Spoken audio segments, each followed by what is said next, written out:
Hi, it's Penny here. Welcome to another reading vlog. So this week, or this month actually, I'm reading a whole bunch of like 5-star predictions, or at least books that I'm really hoping to love, which is perfect timing because it's also a very anxious time as we try to like lock in a house purchase and sort out all of that shit. So like, am I in the mood to read some of my most favorite authors?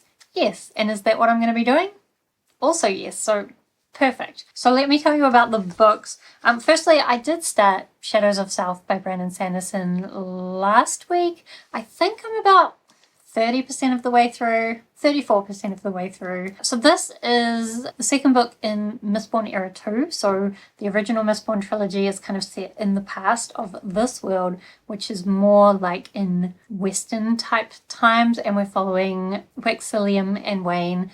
Both Wax and Wayne are kind of like law keepers. But Wax has also, like, he used to be out in the roughs chasing down criminals, but now because of some deaths in his family, he's had to come back and become a lord. He's kind of taking the opportunity to try and sort out some crime in the city. And there is kind of some bigger conspiracies going on.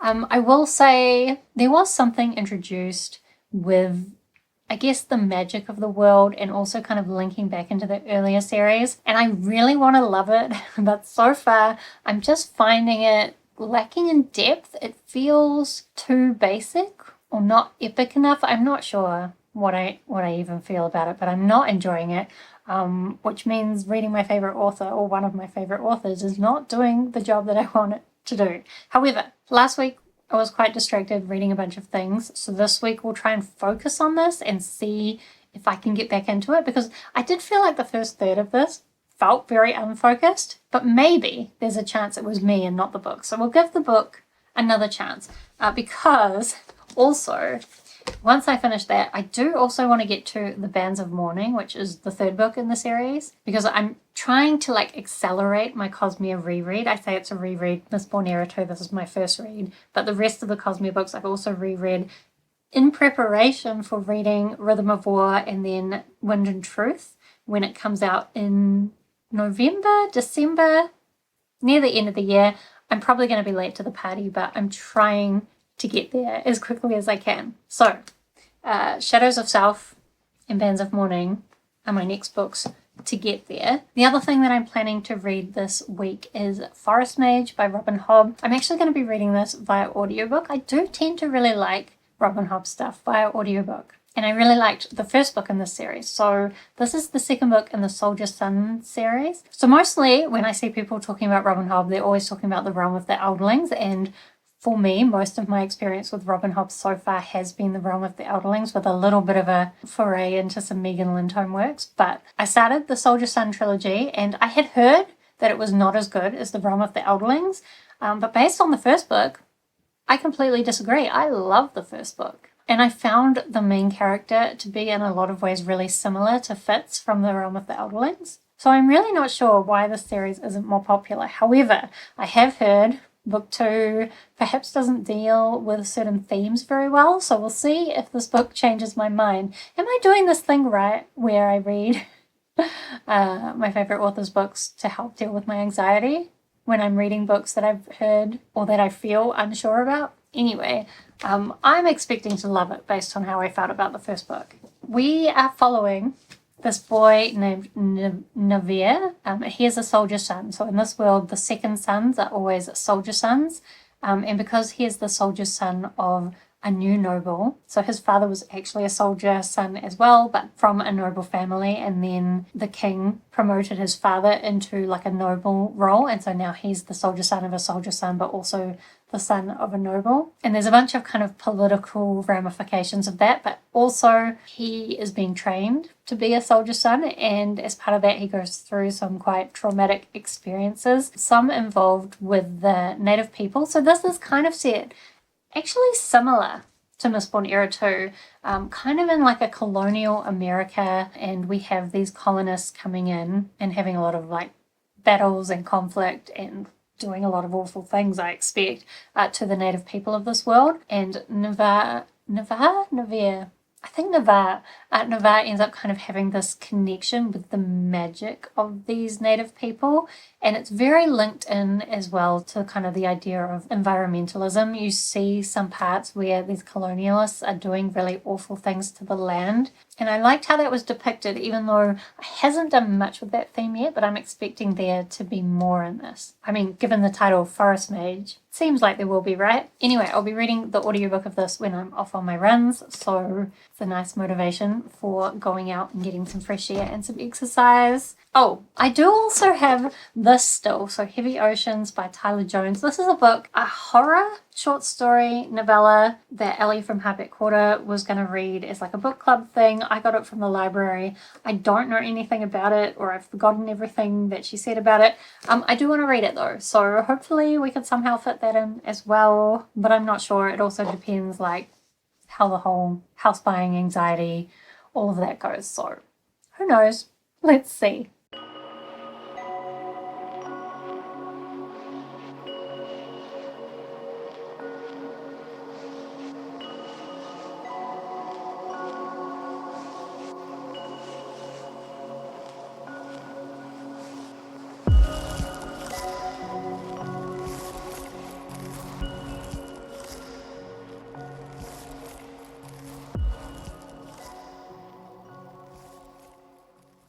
Hi, so I am really failing at having my favorite authors distract me from the stress of house buying life things for multiple reasons. Firstly, I went on my run yesterday and I opened up my library app to play Forest Mage, and you know what? I still haven't had that hold come through from the library. I just kind of assumed that it must be there by now because it's been saying available soon for like 2 weeks or something, and I know it's a really long audiobook. That's why I was hoping to start it a little bit earlier than initially planned. But it's still just saying available soon. Ugh. So I really hope that's going to come through sooner. It's really going to be an extra annoyance I don't need. The other thing I've been reading is Shadows of Self. My Kindle's still in the other room, but anyway, maybe it's my fault. I still haven't really managed to get like some focused extended time to read it. I've mainly still been trying to read it before bed, and I'm just not interested. And so every time I'm trying to battle my disinterest and my tiredness, and I can't battle them both, I'm not strong enough, and so I just end up putting it down and going to sleep. But I do feel like part of it is just that every scene feels really incohesive. Is that the right word? Uncohesive? Anyway, I always pick up a scene and I'm like, wait, how did we get here? Or even when it is related to the last scene, I still don't feel like we're ever really getting any momentum in the story. And in a lot of ways, it's a murder mystery, which feels like it should mesh really well with Brandon Sanderson's way of like seeding a bunch of clues and then revealing something amazing at the end. And maybe it is going to reveal something amazing at the end, but I just don't feel like the way the mystery is being presented is being done in a way that makes me invested in what's happening. And part of that is because the characters themselves don't seem that invested in what's happening. Like Waximilium is the most invested in the story, but he's always very stoic and unemotional and like logical. So like there's no emotional investment there. And there's a little bit of like his lost love being brought into the story. But even that, in a lot of ways, is very unemotionally dealt with. Wayne, of course, doesn't have any genuine emotions that he puts forward in the writing. Like, there's a hint of things, but mostly it's just so nonsensical that, oops, my camera battery died. But Wayne's bit, mostly they're just so nonsensical that you're not feeling the emotions. And then Maresi's whole bit, I guess she's mostly emotional about worrying about what everyone else thinks of her, and the way it's being written just feels a little bit stereotypical, like, oh, the girl, of course, is worried about what everyone thinks about her. Maybe that's not fair, but I'm not feeling the emotional journey there either. Like, it's not, her emotions aren't connected to the murder mystery and what's happening there. And then as well, Steris, who we definitely do not get enough of because she is the best character, or at least the one I'm the most interested in, and we barely get any of her, but she's also not emotional. So the idea of my favorite authors helping me out by distracting me from life is not working. Since I didn't have Forest Mage for my run, I did pick up and continue the audiobook of The Law of Becoming by Kate Elliottå. So this is the last book in the Jaren series, which is a difficult series to talk about.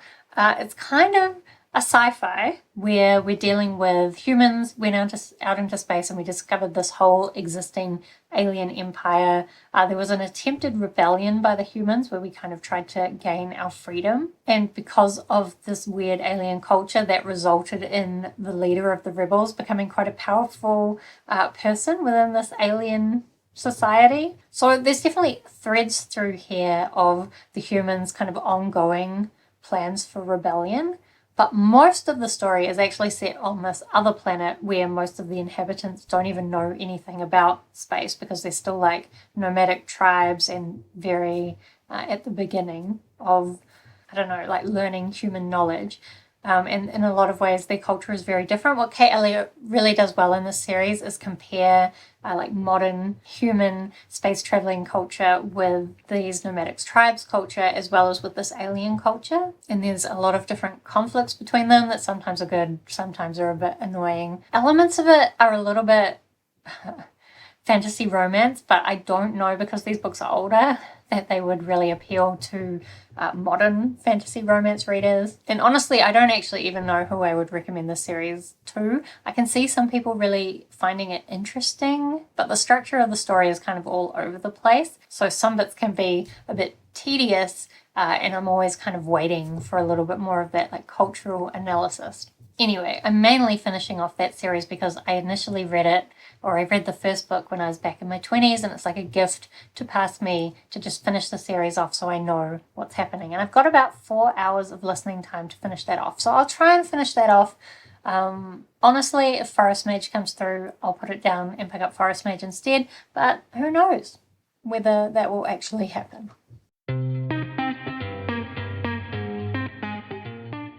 Okay, so I have continued to be terrible at updating this vlog just because house stuff. However, possibly we have good news on the house. Still, we are not unconditional, so it's not 100%, but it's looking very likely, which is good. I'm not going to say any more about it yet because I don't want to jinx it since we're not unconditional, but maybe. Anyway, another thing that's sort of semi-related is I bought myself a Kobo. I've been wanting to buy a Kobo mainly because on my Kindle, I can't access the library books or library ebooks because Overdrive doesn't work with Kindle in New Zealand. However, it does work with Kobo in New Zealand. So I wanted to get a Kobo, and I ended up getting the color one. To be honest, I'm glad that I didn't buy it for the color because I think the color is somewhat lackluster. If I go to the cover of this book, well, this book is a little bit crap because it's not formatted properly for Kobo because it's just a random download I had, so it's not even full size, but the color you probably can't see, but it's very subtle. And I did get the stylus so I can also take notes on the books that I'm reading. So there's about 10 different colors that you can make notes in, and again, the colors are very, you can't see. Maybe I'll try and add something. I usually am really bad at doing that too.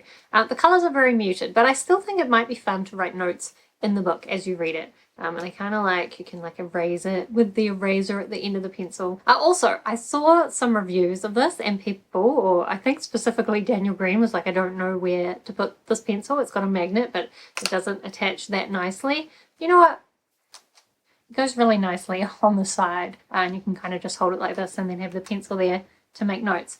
But anyway, I didn't really buy it for the note-taking capability, even though I think that could be cool. I didn't really buy it for the colors, which I'm glad of because the colors aren't that great. But I did buy this particular one because the build quality seemed better, and so I thought I'd get it since it's a bit better quality. And really though, I just wanted to be able to get my library books on my Kobo and be able to read it, because once we move, the library where we're moving to is still pretty good. For a small town, it's still pretty good, but still it doesn't have access to as many books as the library here. However, I will still have access to the library in this town, and so I can use all their digital resources, including all the ebooks, but I needed something to read them on. So I'm super excited to have access to all my library ebooks, and I have been researching all the books that I've got kind of on my upcoming TBRs that I'll be able to get through the library and read on my Kobo. So it's kind of exciting. Expect me to be reading a lot of books on this soon. It's always fun to have a new device for reading on. So I have been reading Shadows of Self. The only thing is, like, if I'm holding up something in a video, this is a lot better than this. Although I think things that are formatted better for Kobo will look better. This, though, is a book, an ebook copy that I got for free, so it's not entirely formatted properly. Anyway, it's probably easier if I just put a picture up here. So Shadows of Self. I think now I've only got about an hour and a half of reading time left. I don't know what percentage it is. I'm still working out on the Kobo. Like, you've got a choice of what stats you want to present, and I kind of like when I'm reading just to know the time remaining in the chapter and the time remaining in the book. And I don't think I can also see the exact percentage, but I can switch it to show me the percentage. Anyway, the main thing is that I'm getting near the end. We're kind of getting, I think, into the final climax of the book. And I will admit, I managed to get some more extended reading times, and that did help me to be a bit more engaged. But I still feel like I'm quite frustrated because also I've been reading Forest Mage. And what I'm remembering from this is, even though this is really slow, because it's Robin Hobb, you'd expect that, it feels like I'm really hearing somebody's story. And that's what I'm not getting from Shadows of Self. Even though I love reading fantasy books, I still want them to feel like real stories. And just the humor and the nonsense that's introduced into Shadows of Self means that I can't quite take it seriously. Like, there's one bit where they're having a very important, serious conversation with this, like, godlike creature, and at the same time they're trying to have, like, a coaster stacking competition, and honestly, please don't. Also, there's another bit which really annoyed me where Maresi, who's this young woman who's kind of got on this role as a constable, but she's kind of still trying to prove that she deserves her place. And they say, oh, let Maresi do this interrogation of these people, you know, let her have a go. And she goes, and it's the worst interrogation I've ever read. I mean, I guess I've never experienced one, but the worst interrogation I've ever read. She didn't really ask them any questions.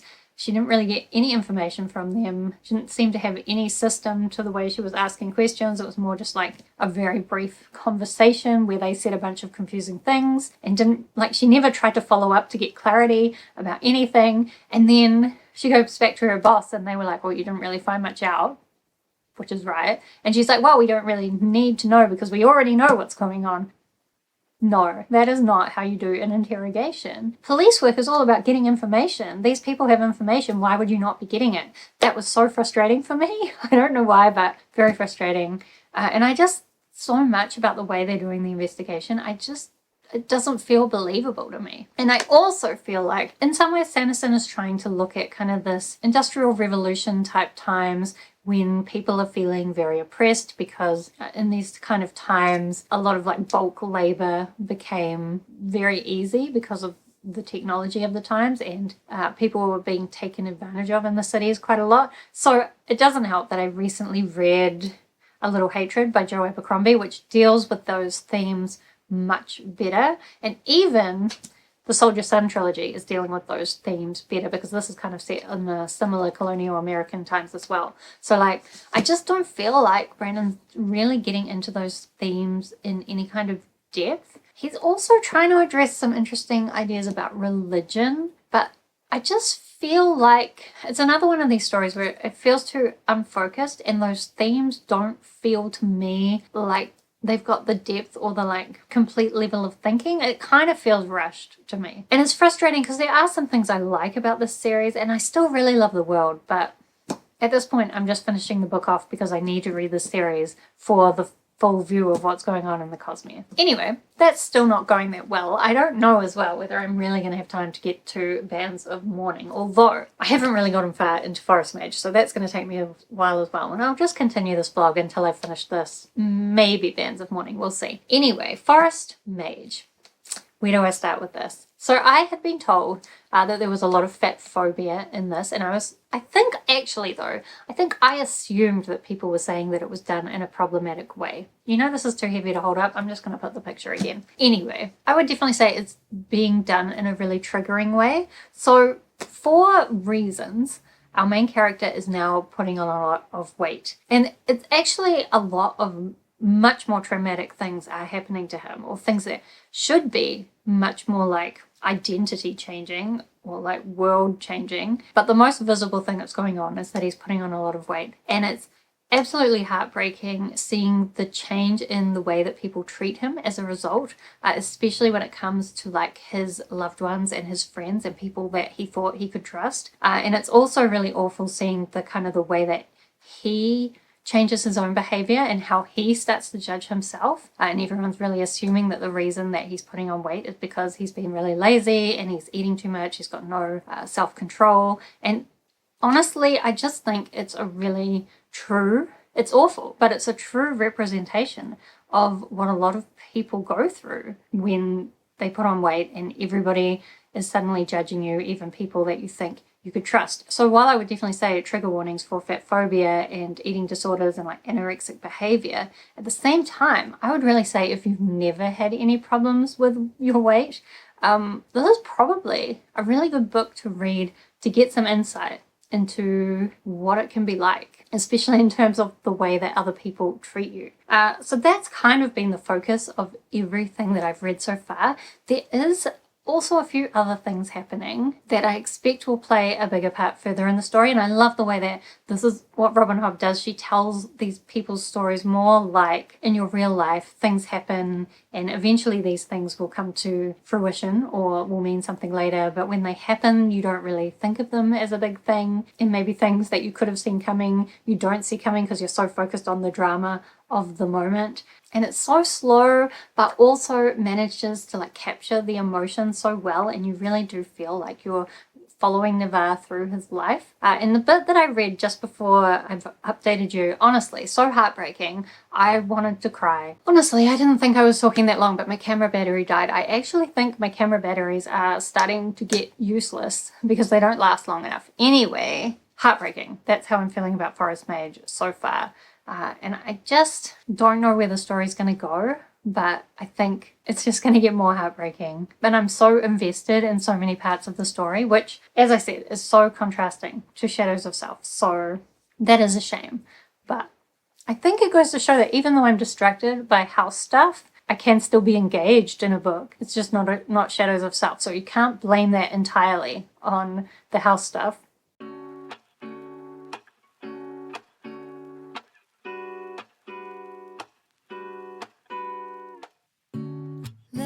Sunday mornings hiding. Hello, so I have finally managed to get to the end of Shadows of Self. I feel like it took me forever.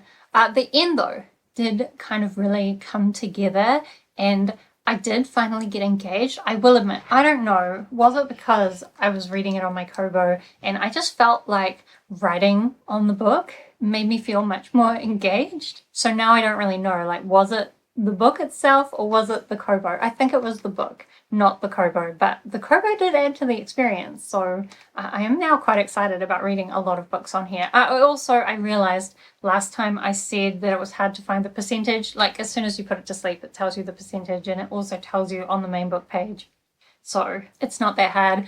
Some other things though, I will note that writing on it when you're in bed or when you're walking around. So often I like to read ebooks either in bed or walking around. I just find like walking around with my book not only gets me some steps, but also means like I can't get distracted. Like it helps me focus on the book. So either of those situations, writing can be difficult. And if you accidentally push like next page while you're trying to write, it does weird things. That's a bit annoying. Another thing is if you write a note and then you change the zoom level of the text, you have to go back to the old zoom level to be able to see your annotations at that zoom level. Anyway, I feel like I had more things to say about Shadows of Self, but I've now moved on to Bands of Mourning. Let me see if I can just look at some of my notes and if it will remind me of some other things I wanted to say. Isn't it nice to be able to have notes like that? Oh yeah, I remember now. So one thing that really annoyed me about the end is there's quite a lot of action gets going, and there's a few times when they need to go somewhere quickly, and during the traveling time they slow down often for people to talk to Marisi about her feeling like she's not being treated fairly because of who she is. And was really annoying. There was even one bit where Marisi says something and then one of these guys continues the conversation and then she's like, is this an appropriate time to be talking about that? Well, you brought it up. Anyway, I hated all of that. All of it. Like, we're in a life or death type situation. Why are we talking about how she's going to ride this horse? Like, she has to pull her skirt up.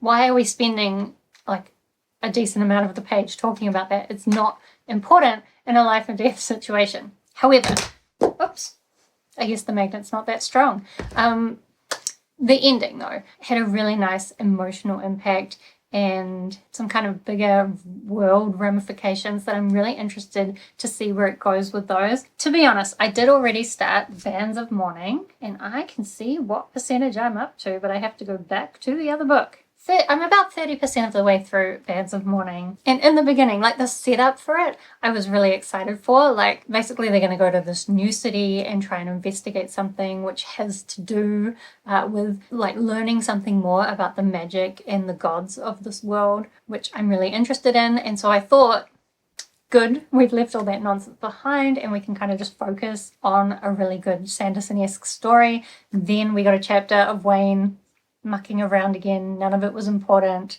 and he was honestly said some really dumbass guy things that made me just think, wow, he is an awful character and I hate him, which at times I've liked Wayne, but that chapter I hated him. And then there was like a long drawn out action scene. The only redeeming feature of it was Steris. In fact, the only redeeming feature at this point is Steris. But I'm hoping that we are going to get into some more interesting magic and world stuff. There's definitely some pieces there. It's just, it kind of feels like a lot of like filler and I'm not enjoying it. But hopefully we'll get back to like what was happening at the end of Shadows of Self and I'll be really engaged again. Then for Forest Mage, I'll put the picture. I'm still too lazy to hold these books up. Forest Mage, I went for a run this morning and continued reading to it, and I think I'm about halfway through now. And while I was on my run this morning, there was one bit where I almost cried. Like, I don't really want to cry while I'm like running around in public, but I almost cried because it's like every time that Navarre starts getting his life back together after the awful things that have been done to him, something else awful happens. So it's like every time something good starts happening and he's found a nice place that maybe he could see as being a new home or somewhere that he could be happy, again, it falls apart every time and it's just so heartbreaking. The only two things maybe more negative that I want to mention is there's still a lot of this, like, I wouldn't necessarily say like the bit I'm in now, there hasn't been much. No, actually that's wrong. There's been lots of fat phobia still, and it's definitely not body positive in any way. Like, I think it's probably pretty difficult to read, but again, I still think it's a pretty true representation, even if people aren't going to want to read it. And the other thing I do need to call out is there's a lot of times where Navarre, our main character, is talking about prostitutes and that kind of thing, and he is a dick about it. And it's like he's kind of learning that he's a dick about it, but he still is a dick about it, you know? But anyway, it's broken my heart multiple times, so I am definitely going to be continuing that and I'm looking forward to enjoying Forest Mage, or the end of Forest Mage, a lot more than Bands of Mourning. But I'm hoping both of them will give me a lot more of the magic in their later halves. Hello, so the good news is that we have gone unconditional on our house, which means we will now be moving, not for 6 more weeks, which is a really frustrating thing, having to wait and like feeling exciting and wanting to like pack everything up and move, but knowing that like that's just going to lead to you sitting around with a bunch of boxes for a month. So anyway, it's very exciting. But I guess the bad news that goes with that is I really have not been getting through these books very fast at all. I think at the start of this video, I had kind of talked about having my favorite authors to help combat the stress of buying a house, and also the idea that I would still be able to get through these books and keep up my reading if I was reading books that I really loved. Now, of course, Brandon Sanderson and this series have not been working for me, so that hasn't been helping. But I have been really loving Forest Mage, and still I'm going quite slow, partly because this is a really long audiobook, and also like I only tend to read my audiobooks now when I go on runs, and I've been going on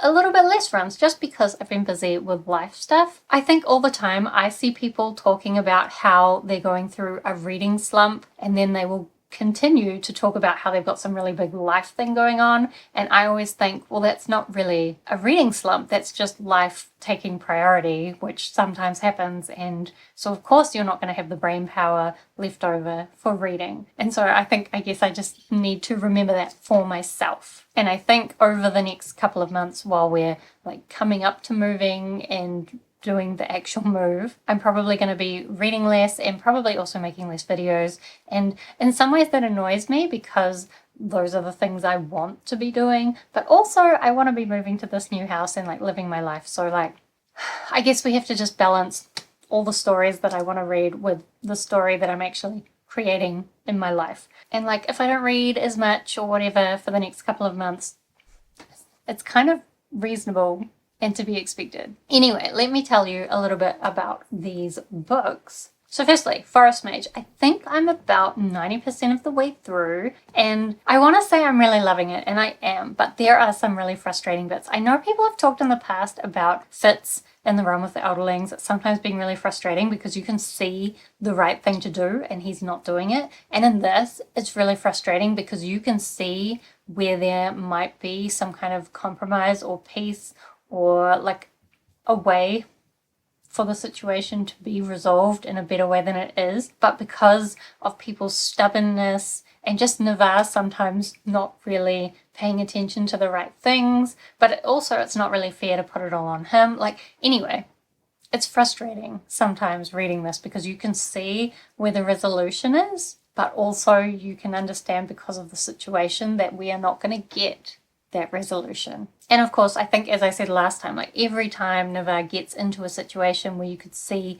that maybe he could be happy and maybe things could work out, like it always falls apart, things always go wrong. And a lot of it still kind of comes back to this thing that was done to him in the first book. Also, like kind of going back to the first book, the thing that made the very ending of the first book so exciting has, I say exciting, I mean kind of awful as well. The thing that made the ending of the first book so emotional and intense is kind of coming back again at the end of the second book, and it's interesting to kind of contrast the way that that's happening. But it's almost less emotional in the second book because we've been there before, and also because I know it's not going to go well, and we know more about what's happening. I do still have 10% more to go, but I keep hoping that somehow everything that's happening is going to resolve itself. Like I can see where the resolutions might be, but also there's still another book in the trilogy, so I actually think everything's going to go terribly, and I really don't know what we're setting up for the third and final book. So we'll see if once I get to the ending whether I do have a sense of that or not. There's still so many directions it could go. The other thing I've been reading is Bands of Mourning. I'm still really frustrated with this. I think I'm more frustrated now because there's a lot of really interesting concepts being brought in that I think could have made a really amazing story. But because of the humor and the way that certain themes and certain character traits are always coming in, like anytime we're getting deep into a particular like proper theme that I enjoy, or we're getting into some of these cool magical concepts or the impact of these magical or religious concepts on the world, anytime we're getting into that, suddenly we're pulled out of it by some kind of nonsense joke thing. And I kind of feel like it just ruins all the character development because it doesn't feel to me like these characters are real anymore. It just feels like they're jokes half of the time. And as well, I think there's still a fair amount of action all the time, and I don't know what it is. Like in Mistborn Era 1, when there's action scenes, I was usually interested in them, and I think it's because he was better able to mesh those action scenes with furthering the plot and with the characters' emotional journeys, whereas in this, it still all feels like a bunch of pieces stuck together. Anyway, I actually thought I was getting near the end of this too, but I've looked at my Kobo and I'm only 70% of the way through. So, I don't know. I'm going to try and finish this off this weekend. I think, honestly, it's been like 3 weeks now. Although I was reading Shadows of Self at the start of the vlog, wasn't I? So, maybe it's only been like a week and a half, but I really would have hoped or expected to get through this faster. But as I said, life stuff, and we've just got to let life happen because, like, we want life to happen, right? But there are some exciting things happening, so hopefully I can get through the end of this without too much of a struggle. I did also decide to change up my video plans for the next couple of months while we're doing moving stuff and do less videos, even though that means I have a whole bunch of ideas that I want to get to that I won't get to for a lot longer, but priorities. So maybe though that will mean I can get a bit more reading done, and now that we're like unconditional as well, maybe I'll have more brain power for reading, but there's still a bunch of like moving stuff that we need to work out, hence the increased number of post-it notes on my wardrobe back there. But also like it's still 6 weeks, so there's not so much that we should be like crazy busy. What is this bit of hair doing? I don't know. It's been annoying this whole vlog probably. Anyway, I guess the summary is I don't know what's happening, but we will try and read some books, and when I have finished these ones off, probably I will update you again. Hello! So, I have finished both Bands of Mourning and Forest Mage. Now, should we do the rant or the rave first? I think we'll do the rant first. So, there are some things that happen in this which, from a world perspective and a bigger story perspective, were like shocking. Like in my Kobo, I wrote little shocked faces. They have such big ramifications and like really change your way of thinking about the story of Mistborn. However, I feel like I was shocked by those things, but also frustrated because they didn't fit well into the story. And I felt like the full impact of what we were learning was never really expressed because we were still having all these really annoying characters. I just think the style of writing that Brandon's been going for in this series is not for me. The humor just doesn't mesh with me. I'm just constantly frustrated that it's distracting from the actual story. I also have grown to hate pretty much all the characters. Like Wax is set up as this guy who's like super clever and amazing at figuring things out, but I never really feel convinced that he's actually that clever, or like that the things he's figuring out have been figured out by logic rather than just like because the writer has decided everything that's going on and decided that Wax knows what's going on. So Wax, not really believable. Marisi, I just felt like her whole plotline and her character development was really watered down. The whole feminism angle just never really got off the ground. It always again felt like a weird distraction from the story rather than being integrated. And then the ending made me so annoyed. Like, why is Marisi not allowed to be the hero? It just felt like she was pulled back and they're like, oh, that's because she didn't want to do that. Really? I'm not convinced. And then the character I ended up hating the most was Wayne. So Wayne, just so many comments throughout this book where he says really sexist, misogynist things, and it's played off as a joke, like, ha ha ha, Wayne, that guy, he's a funny guy. You know what? He's not. He's a dick. He's a jerk. I hate him as a person, and I don't really see him as redeemable in any way. So the only character I did end up liking is Steris, and again, I feel like she could have been amazing, but everything else that was going on kind of ruined her character or didn't let her be everything she could have been. And I can see Brandon's trying to do something quite interesting with Wax and Steris at looking at these characters who feel like they're on the outside of the group. And I have read his essay, I think it's just called like The Outside, where he talks about feeling that himself. And I think that's an interesting theme to look into. But because of the nonsense and the humor in this, I didn't feel like it really connected for me. Anyway, I guess the summary is really disappointed in this. Didn't have a great time, but I did have hesitations going into the series. I am glad to now be taking a little bit of a break from this series while I read Edge Dancer, The Secret History, Mistborn, The Secret History, which I'm a little bit worried about now, but also excited for at the same time. And then I'm going to read Oathbringer before I come back to The Lost Metal. I've also heard good things about The Lost Metal, so fingers crossed, I guess. Then, the other thing I read was Forest Mage. The ending again, was so intense. I have to say, I was listening to it while I was on my run, and I was kind of getting to the point in my run where I normally take a little bit of a break, and I had a look how much of my audiobook I had left, thinking it would be like an hour or something, and it was 5 minutes.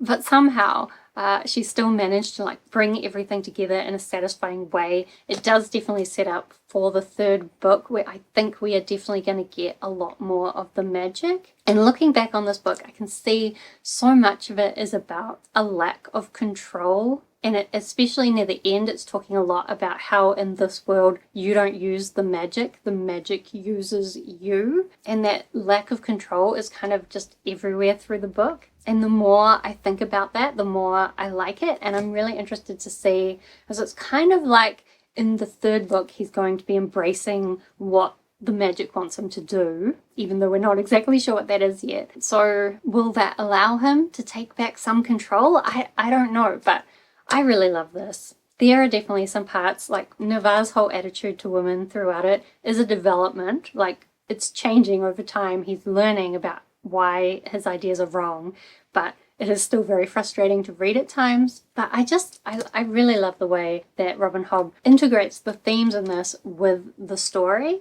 which, as I was saying, I didn't feel like this did well at all. So while this, I'm glad not to be rushing straight into the next book in the series, this, I cannot wait to continue the series. Also, I did realize right at the beginning of the vlog, I talked about maybe picking up Heavy Oceans. I still have not gotten to this, and I feel really bad about it because I wanted to be able to participate in the read-along, and now I'm massively behind. They've already done the live show, but I guess I'll try and fit it in somewhere. I don't know. As I said, it's just hard to keep up with reading when there's so many other things going on, and I probably just need to let that go. Anyway, let me know if you've read either of these. I would love to talk with you about them down in the comments. And do subscribe if you'd like to see more of my bookish videos. Otherwise, thank you so much for watching. I hope that you are doing well, and I will see you next time.